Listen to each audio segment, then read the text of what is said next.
let's discuss what is language.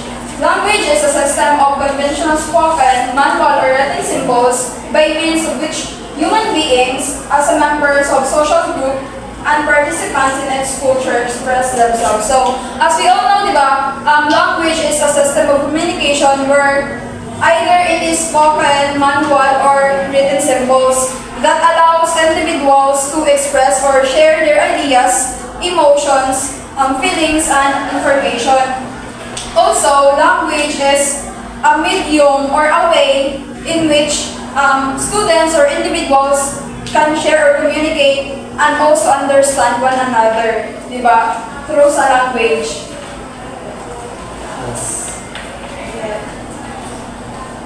Next is, what is issue?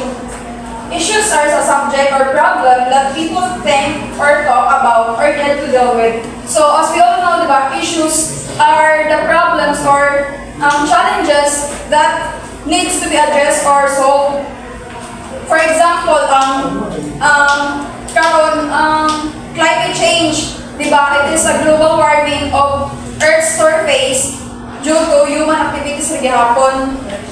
Then, next is poverty, diba? The lack of basic needs or necessities sa mga humans, such as foods, water, or etc. So, diba, nakawala naman sa issues.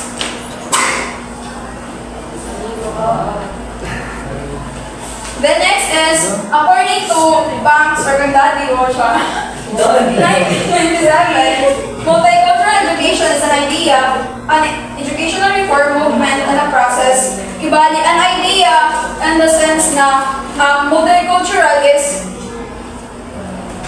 promoting values towards diversity, at the same time, promote understanding and respect towards with the students. And educational reform movement in the sense na it gives changes or improvements towards the curriculum or the teaching practices ng mga teacher towards the students. Then last is ang process na as multicultural education, it gives strategies and practices na kailangan nila ipa-implement towards the students para isabi ang students is ma-feel ganin nila na they are valued and respected towards sa classroom. Kay multicultural, diba? Diversity, magkakaisa, diba?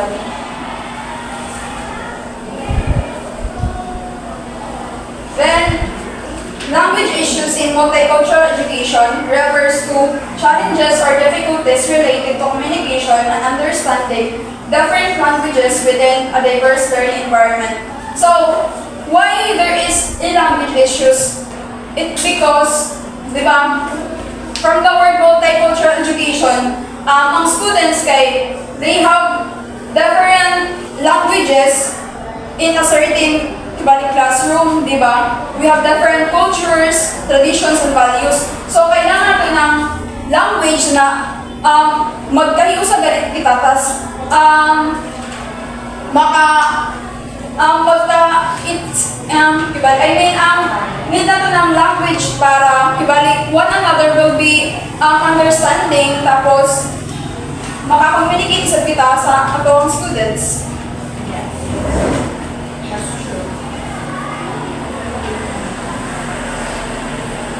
So there are two types of language issues. Number one is cultural language learning, and the next one is language barriers. So cultural and language learning, according to National Standards for Foreign Language Education Project 1996, students cannot truly master a new language until they have mastered the cultural context in which the new language occurs. So, which is true naman, di ba? Kailangan nating first i-understand yung cultural context or backgrounds ng isang culture para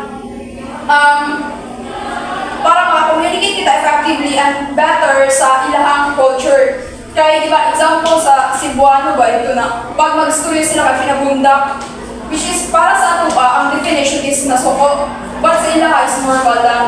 That's why, kailangan ang culture ng language kay connected sila, ang first mo na i-study is ang culture at the same time ang language. And then, when learning or teaching a language, it is important that the culture where the language belongs to reference, because language is very ingrained in the culture. It's because, di ba, ang language reflects the values, the traditions, and the cultures also sa isa ka specific person, di ba? Pero sa iyang pag-story at diri as tandag, well, pag magjaw-jaw na ang akong classmate, makakondain ta nga, na iyang language is kuan, iyang tandaganon. That's why kailangan sa bato i-understand or subcon first ang cultural context ng isa ka students para maka-communicate sa kita ng sakto o to understand them also. Sabtan. Next is language barriers. The variety of languages create communication barriers in the classroom. So itong lang na pag di ba sa example sa classroom nato, dahil sige kita kami sa kamay, tapos ang uban kay Bisaya, ang uban kay Tandagan, ang uban kay Ija.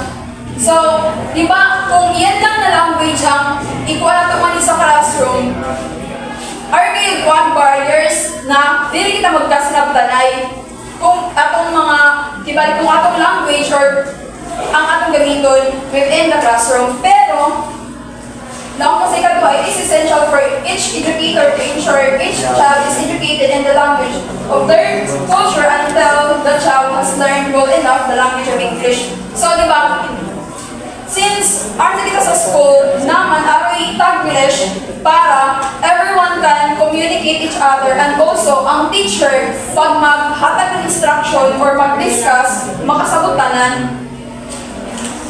Sabtan? Yes. Yes, ma'am. The next, students with lack of English language often struggle to communicate in classroom setting. Yaga ko din eh. Di ba pag kita na, pag-break na to, exact or enough knowledge towards sa English, such as sa grammar, sa pag-compose ng sentence, so, lisod ka na to mag-speak ng English. Yes. And then, the lack of communication or misunderstanding between learners and school authority can cause a school misunderstanding to grow into a large emotional or discipline problem. That's why kailangan na ito ng language para ang students at ang teacher, di sila kayo magka-problem when it comes sa lack of communication. And then, pag language barriers, our possibility na ang students ug ang teacher are lack of communication at the same time magka-misunderstanding o magka-miscommunication sila. That's why kailangan yan i-solve. Ano to? That's it.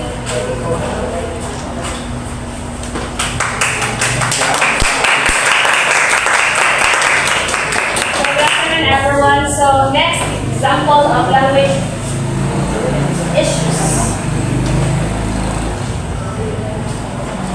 So first is the interference of one's native language. So the example here is the mother tongue. So, di ba na ang mother tongue is gina-use din siya, gina-implement siya sa from kindergarten grade 1 to grade 3. So, naging issue siya kasi ang mga bata is yung itabili sila magkasinabot kaya di ba ang ginagamit ng mother tongue is yung Cebuano. Grabe siya kalawang bibitaw.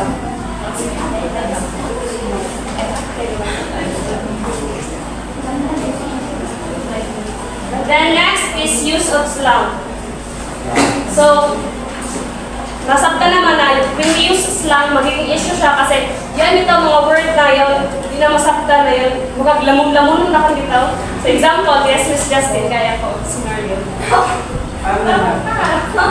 Scenario na mag-use ng slang.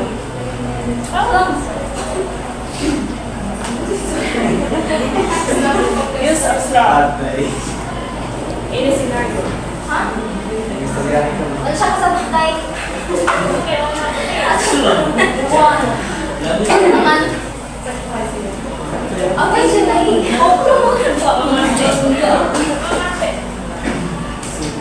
ang kanya, for example, tingnan ka lang in Eastern countries. For example, may mga Filipinos, may mga Asian, Eastern countries. So, example, if one Filipino na siya sa isang circle, and then magamit siya ng mga word ng Petmalu, other yung classmates niya or yung kuan, or mag-problem ka, syempre diba, ang Petmalu na word is Islam from Filipino. So, that could be a problem. Kasi kahit lang maisip, di ba dyan, kasi it could be na, since wala kasabot ang itong other ko, other na mga tao na taga-rayos, di ba? So, kasi maraming na dito. There's the sagot. Sagot?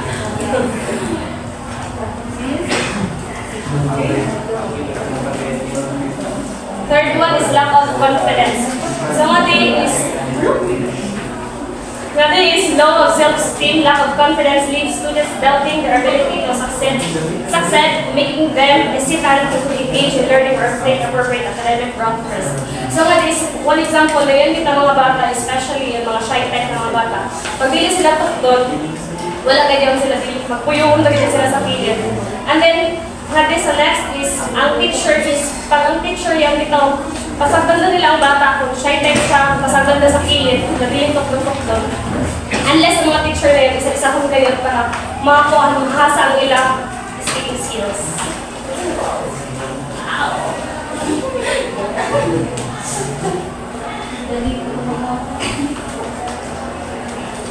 Then next is, when only one language is permitted to be used as a medium of instruction. So, ang managhan ko ng bayan na, when si teacher is magamit ng mother tongue, dili gid makasabutan bata, especially if ang kuan ginagamit na mother tongue is yung mga native language, especially ang sa Cebuano na mga word na mga idibuko, mga hibakan ng mga words. Okay, pasabay ako, kanisa ako kasi before sa senior high, na kay from Cavite sila, tapos, di ba sa grade from kindergarten to diba, mother tongue.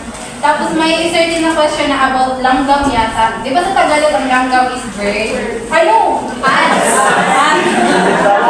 Baliktad, sorry. So, ang muna na, naroon na nung ang bata, kaya ang pagtuon niya is ant. Pero ang pasagot sa langgam is bird. That's it. So, yun na siya. Share ko lang. Masabtan. Baliktad. Then last one is implementation of mother tongue based multilingual education or MTD. So, ganoon sa kainan na ang i-implement guide ang MTD is at kindergarten grades 1 to 3. And then, so what pag-implement na DepEd is ang mga bata is grabe na ganyan mag-issue na sa ila. May advantage siya na maka-express na ng ilang thoughts and ideas, but ang disadvantages na din is kung ito, wala na sila sa ilang mga speaking skills and so yung mga word na mga laumi, hindi na lang saktan. And then, ito mga bata. Any clarification?